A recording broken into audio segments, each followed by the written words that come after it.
So welcome friends. अभी जो है वो एक छोटा सा टॉपिक है जो कि है शॉर्ट कॉलम इफ़ेक्ट। तो शॉर्ट कॉलम इफ़ेक्ट को हम लोग समझेंगे बहुत ही ब्रीफली में।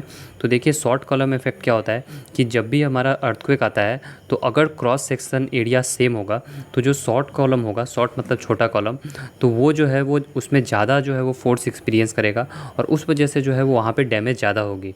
तो यहाँ पे आप पढ़ सकते हो कि क्या लिखा गया हुआ है कि the short column is stiffer compare to the tall column and it attracts larger earthquake force. Stiffness of the column means resistance to the deformation. The larger is the stiffness, the larger is the force required to deform it. If a short column is not adequately designed for such large force, it can suffer significant damage during an earthquake. This behavior is called short column effect. The damage in this short column is often in the form of X-shaped crack. This type of damage of column is due to shear failure. So I hope कि ये वाला statement आपके लिए जो है वो definition का के लिए परफेक्ट है। आप जो है वो अगर एग्ज़ाम में आए तो ऐसे जो है आप लिख सकते हो। और अगर आप डायग्राम बनाना चाहते हो तो ऐसा कुछ डायग्राम आप जो है वो बना सकते हो जिसमें ऐसा लॉन्ग कॉलम बना देना है, ऐसा शॉर्ट कॉलम बना देना।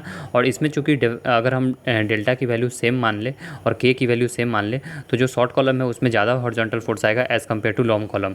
तो हमें जो है वो क्या है कि हम कैसे शॉर्ट कॉलम अवॉइड कर सकते हैं। तो हमें क्या करना चाहिए कि या तो इक्वली साइज का लॉन्ग कॉलम प्रोवाइड करना चाहिए या फिर अगर हम शॉर्ट कॉलम प्रोवाइड कर रहे हैं तो उसके लिए जो है वो स्पेशली डिज़ाइन होना चाहिए। तो ये आपको जो एक डायग्राम ये जो एक आपको फ़ोटो दिखाई दे रहा है, ये जो है वो शॉर्ट कॉलम की वजह से यहाँ पे फेलियर हुआ है। तो उसका जो ये एक एग्जांपल है और ये PDF आप जो है वो टेलीग्राम ग्रुप से डाउनलोड कर सकते हो। And thanks for watching the video. Have a good day.